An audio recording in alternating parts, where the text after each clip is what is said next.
costumes out here in the audience. You all look fabulous. We have lots of treats up here, and as soon as the program's over, about 45 minutes, you can come up and help yourself to anything. Now about Halloween. Halloween was my favorite holiday when I was a kid because I like to dress up and go door to door. Now in Poland, where I'm from, when kids go up to the door, they say, Hachi Pachi. Do you know what we say here? Trick or treat, that's right. Now when you think of Halloween, what colors do you think of? Orange, black. Black and orange, maybe. And does anybody have favorite candies? What kind? Ooh, I love those too. Good job, offspring. M&M's, that's the favorite, I think. So another name for a pumpkin at Halloween, do we know? When it's carved, what we call a pumpkin? Jack-o'-lantern, that's right. Now one of my favorite costumes was always the witch. So we are going to do not witches, but weird sisters. Witches from a play that I can't say indoors, the Scottish play, because if I say the name, it will be bad luck. But here's the weird sisters. Thrice the brinded cat hath mewed. Thrice and once the hedgehog whined. Harpier cries, 'tis time, 'tis time. Round and round the cauldron go, in the poisoned entrails throw.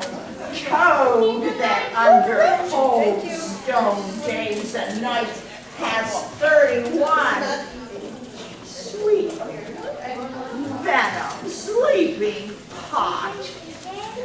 Boil thou first in the charmed pot. Double, double, toil and trouble. Fire burn and cauldron bubble. Fillet a finny snake in the cauldron, boil and bake. Eye of you, toe of frog, wool of bat, and tongue of dog. Adder's fork, blind worm's sting, lizard's leg, and owlet's wing, for a charm of powerful trouble, like a hell-frog boil and bubble. Double, double, toil and trouble. Fire burn and cauldron bubble. Scale of dragon, tooth of wolf, witch's mummy, maw, and gulp. Of the rat and sea salt shark, root of hemlock, digged in the dark, liver of the blaspheming new, gall of goat, and slips of yew.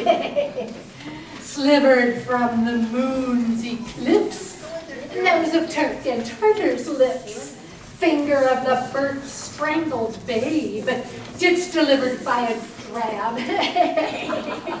Make the gruel thick and slab, and add thereto the tiger's chaudron for the ingredients of our cauldron. Double, double, toil and trouble, fire burn and cauldron bubble. Cool it with a bamboo's blood, then the charge first and gone. Oh, well done. I commend your pains, and everyone shall share the gains. And now about the cauldron, sing like elves and fairies in a ring, enchanting all that you put in. By the cricket of my thumbs, something wicked this way comes. Oh, it's only a rabbit.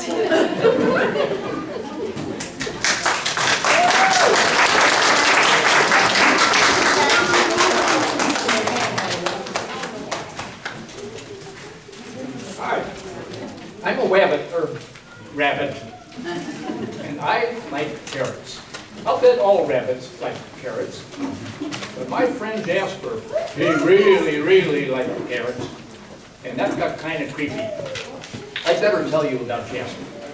When we were bunnies, we lived near a field of wild carrots that were the finest, succulent, sweetest carrots. They were nothing like these supermarket carrots.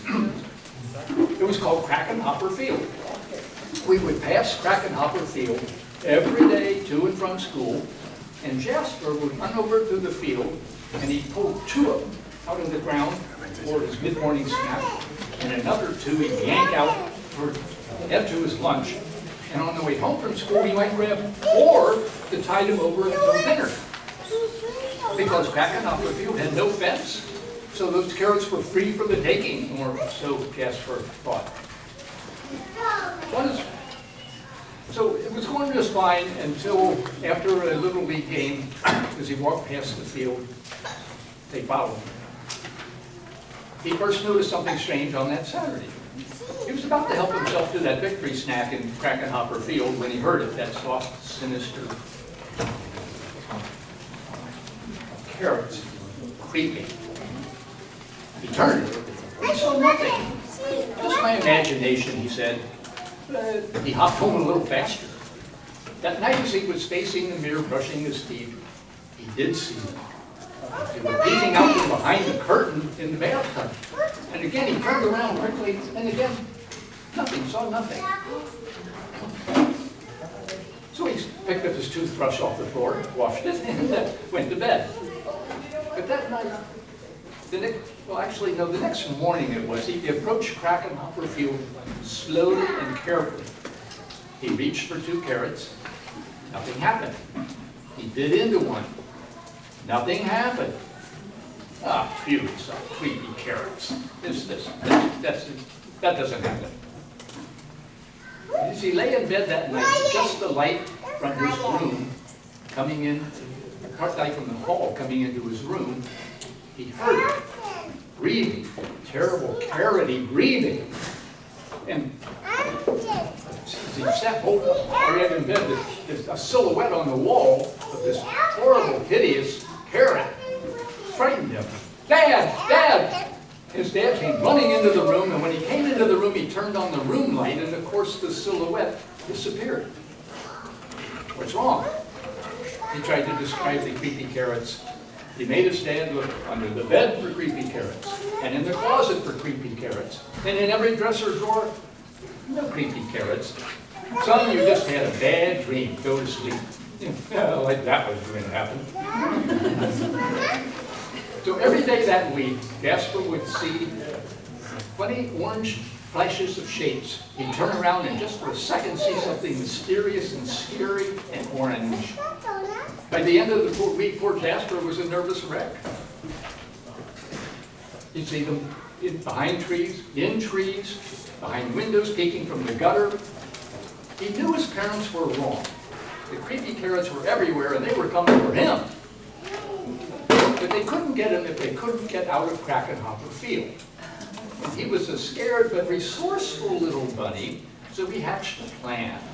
On Saturday, he brought tools and supplies to Krakenhopper Field. He dug a trench all around the field. He stuck fence posts in, and over the weekend, piled it high with boards, leaving no space between the boards for a sneaky carrot to get out. He was really tired on Sunday night, but he was smiling because there was no way those carrots were going to chase him after that. However, as the sun went down on Krakenhopper Field, the carrots in Krakenhopper Field cheered loudly. Their plan had worked. And Jasper would never get into their carrot patch again. The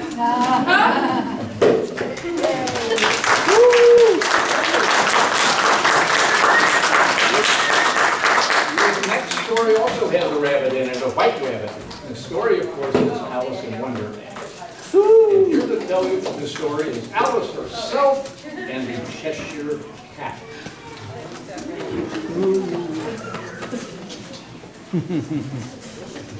Imagination is the only weapon in the war with reality. I am not crazy. My reality is just different from yours. Not only wander or lost. If I had a world of my own, everything would be nonsense. Nothing would be what it is, because everything would be what it isn't. And contrary-wise, what it is, it wouldn't be, and what it wouldn't be, it would. 'Twas brillig and the slithy toves did gyre in the gimble and the wave. All mimsy were the barrow groves, and moonraths of grey. Beware the jabberwock, my friend, the jaws that bite, the claws that catch. Beware the jub-jub bird, and shun the frumious bandersnatch. He took his vorpal sword in hand, long time the maxim so he thought, and so rested he by tum-tum tree, and stood a while in thought. And as in whoofish thought he stood, the jabberwock with eyes of flame came whiffling through the tulgey woods, and burbled as he came. 1, 2, 1, 2, and through, the vorpal blade went snicker-snack. He left it dead, and with his head he went galumping back. And hast thou slain the jabberwock?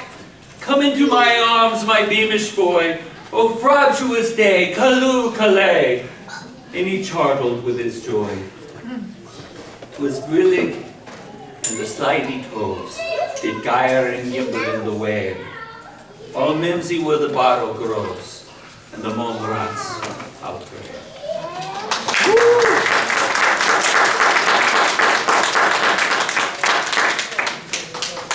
It seems very pretty, but it's rather hard to understand. Someone killed something, that's clear and great. But what is a jabberwock anyway? And how exactly does one chortle or galump? And how is it that a poem can be full of nonsense? You may call it nonsense if you like, but I've heard nonsense. Always speak the truth. Think before you speak, and write it down afterwards. Can you do addition? What's 1 and 1 and 1 and 1 and 1 and 1? I don't know. I lost count. She can't do addition. How do you like the queen? Not at all.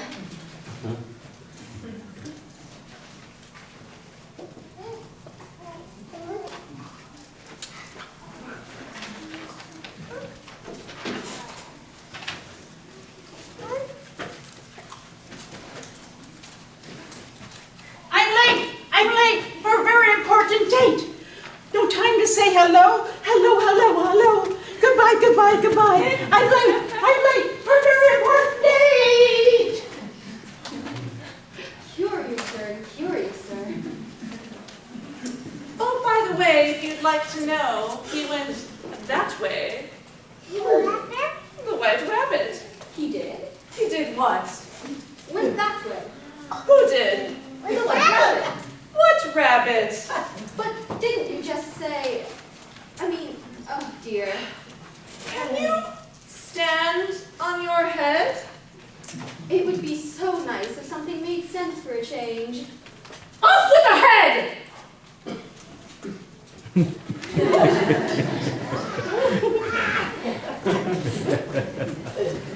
Gonna get you. I'm close. I never get involved in politics.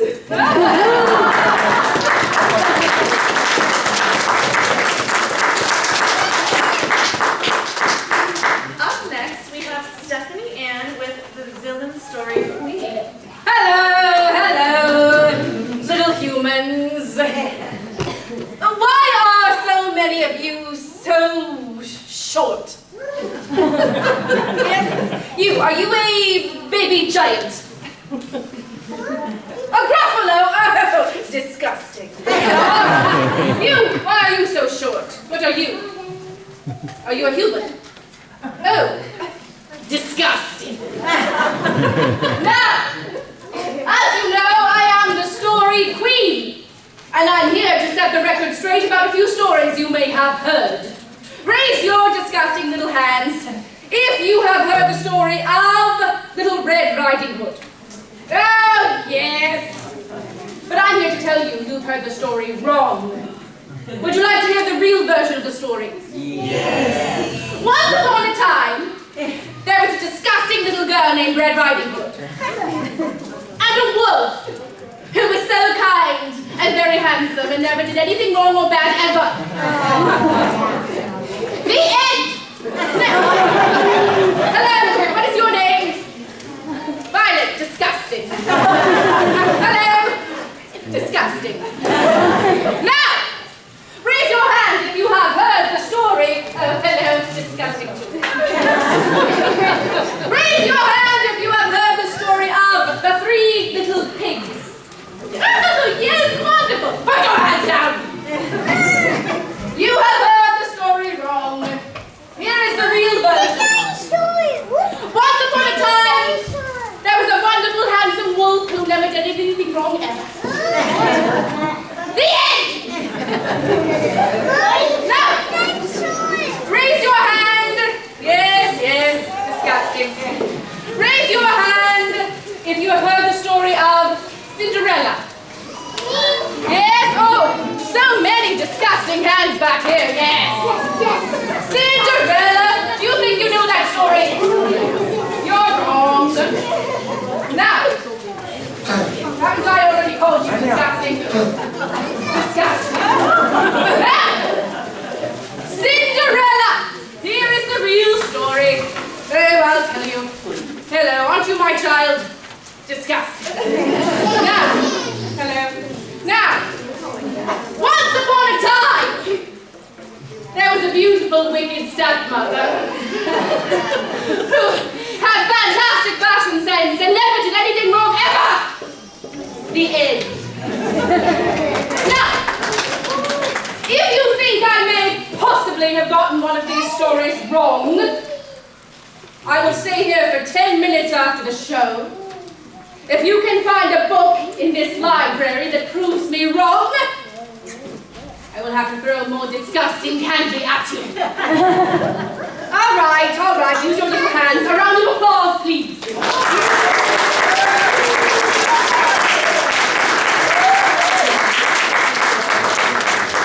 Up next is Judy Benton with a story for you from Wembley, Warwick. Wembley, worried. We don't worry here. We're good listeners. Wembley worried about everything. Big things, little things, and things in between. Mama wants if I should worry left her. Really worried in the morning. She worried at night. And she worried throughout the day. You worry too much, said her mother. When you worry, I worry, said the father. Worry, worry, worry, said her grandmother. Too much worry. At home, Willie worried about the tree in the front yard, and the crack in the living room, and the noise the radiator made. Oh. At the playground, Willie worried. The chains on the swings, and the boats on the slide, and the bars on the jungle gym. And always worried about her doll. Peppa lost forever. I found her, sweetie. Don't worry, said her mother. Don't worry, said her father. But Willie worried. She worried and worried and worried. When Willie was especially worried, she rubbed Petal's ears. Willie worried that if she didn't stop worrying, Petal would have no ears left at all. On her birthday, Willie worried that no one would come to her party. said her mother, there was nothing to worry about. But then Wimberly worried that there wouldn't be enough cake. On Halloween, Wimberly worried that there would be too many butterflies in the neighborhood parade. See, said her father, there was nothing to worry about. But then Wimberly worried because she was the only one. You worry too much, said her mother. You worried and worried, said the father. Worry, worry, worry, said grandmother. Too much worry. Soon Wimberly had a new worry. School. Wimberly worried about the start of school. More than anything she had ever worried about before. By the time the first day arrived, Wimberly had a long list of worries. What if no one else had spots? What if no one else wore stripes? What if no one else wins a doll? What if the teacher is mean? What if the room smells bad? What if they make fun of my name? What if I can't find the bathroom? What if I hate the snack? What if I have to cry? Don't worry, said her mother. Don't worry, said her father. But Wimberly worried. She worried and worried and worried. She worried all the way there. While Wimberly's parents talked to the teacher, Mrs. Pendleton, Wimberly worried, looked around the room. Then Mrs. Pendleton said, Wimberly, there is someone I think you should meet. Her name was Jewel. She was standing by herself. She was wearing stripes. She was holding a doll. At first, Wimberly and Jewel just peeked at each other. This is Petal, said Wimberly. This is Niblet, said Jewel. Petal waved. Niblet waved back. Hi, said Petal. Hi, said Niblet. I rubbed her ears, said Wimberly. I rub her nose.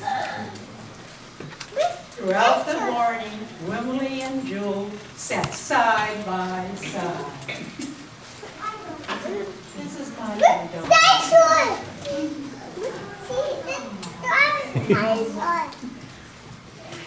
They sat side by side together when they could. Peter and Niblet sat side by side.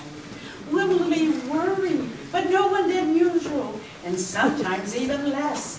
Before Wimberly knew it, it was time to go home. Come back tomorrow, said Mrs.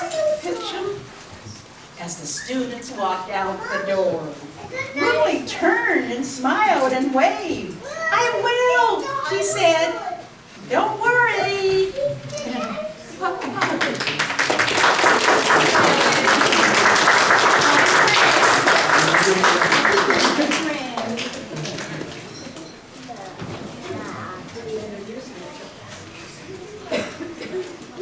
And next we have Joyce, who will read us a poem.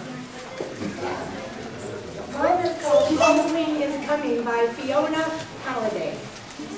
Creepy, crawling creatures scurry in the night. Bats and rats and spiders nibble us. Don't look too carefully though, you'll get a nasty fright. Monsters in the bedroom, in the bathroom, witches in the hall, hairy beasts and demons climbing every wall. What? They're all over the place.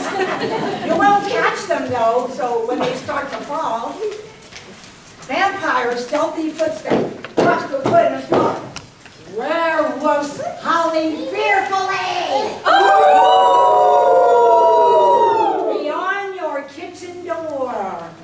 Don't look outside now though, you won't find out more. Zombies with their wild eyes, and their bullet friends. Skeletons with their bony cheeks and their missing skins. Listen for the rattling sound. But do not let them in. Halloween is coming. What a scary night, right? Yeah. Ghosties and ghouls and goblins dancing in the night.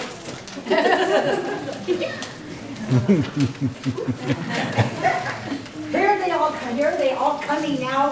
Feel the spooky beat. But if you listen, hear them shout, "Trick or treat!"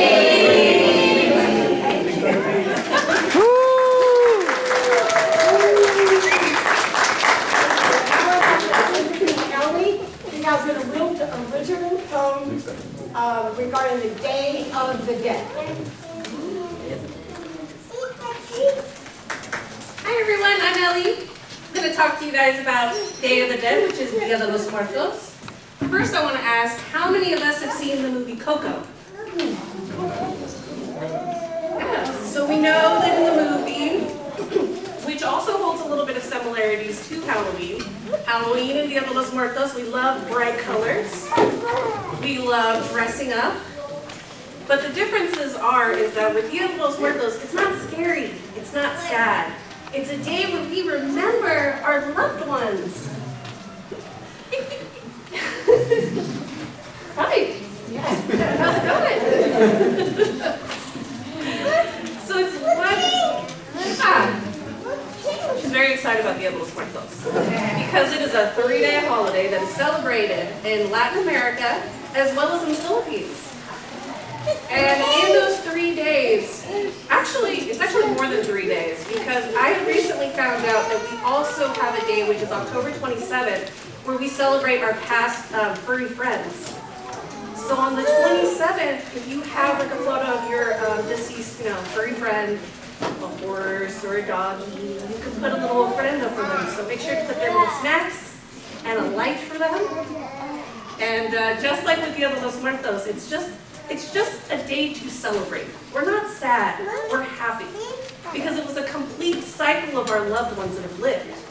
And it's the one day where the veil gets super thin, where it feels like there's something with us. We feel that magic. We feel that no matter where we are in that one day, we have someone super close to us, right?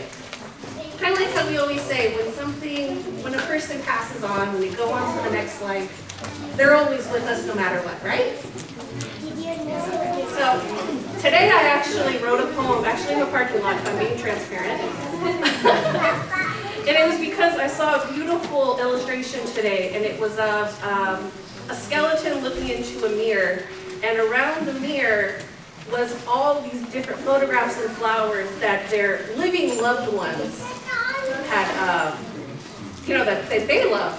So it's almost a saying as, while we are celebrating the death and the passing and celebrating them to come visit us, that our past loved ones are celebrating us to keep living. So here's a poem that I wrote in regards to that. And it's called Conversations with Spirits. When the veil gets thin, the spirits come to visit us in dreams. The mystical magic that comes to us in sleep, where the dead and the living meet.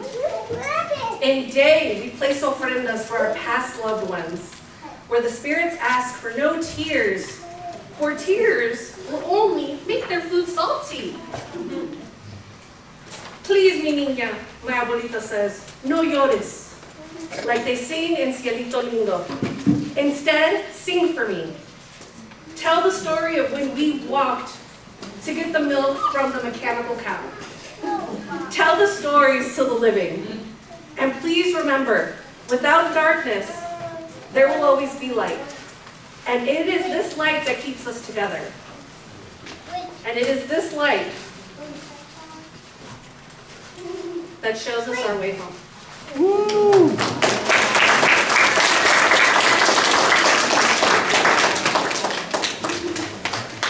And now our program is coming to a close.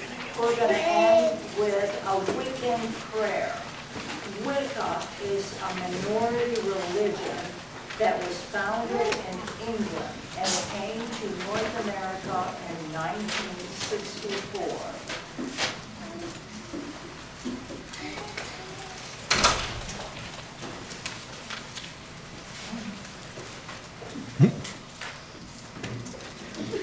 Wiccans sometimes call themselves witches. Wiccans believe goodness and in nature, such as Mother Earth and Father Sky. The rule of three, also called law of return, states that whatever energy a person puts out into the world, be it positive or negative, will be returned to that person 3 times. We wish to share with you some positive energy in this Wiccan prayer. We have so much before us. And for this we are thankful. We have so many blessings.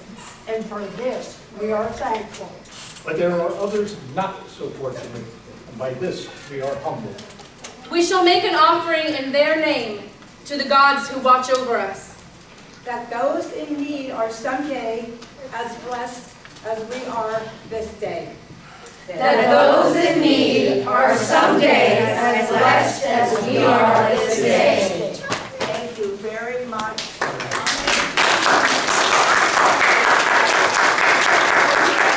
We're doing a play called The Curious Savage. There's postcards in back.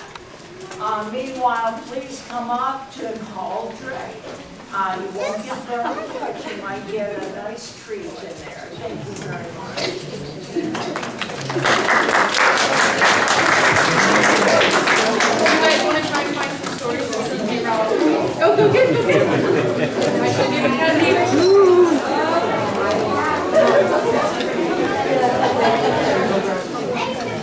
Hello, happy good morning.